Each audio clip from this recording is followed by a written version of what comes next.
Seorang pria berusia 13 tahun menikahi gadis berusia 17 tahun di Desa Bontolojong, Kecamatan Ulu Ereng, Kabupaten Bantaeng, Sulawesi Selatan.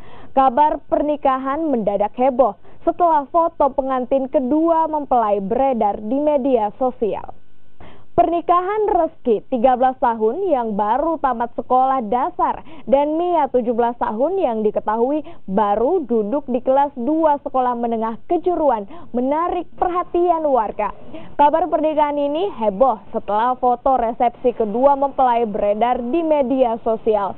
Saat dikonfirmasi terkait pernikahan Didi ini, Kementerian Agama Kabupaten Bantaeng menolak berkomentar. Sementara Kepala Kantor Urusan Agama Kecamatan Ulu Ereng, Bantaeng, Syahrudin menuturkan pernikahan Reski dan Mia digelar pihak keluarga di rumah mempelai wanita tanpa izin dari KUA. Pernikahan dini yang dilakukan kedua kalinya ini terjadi di Bantaeng mengundang perhatian warga.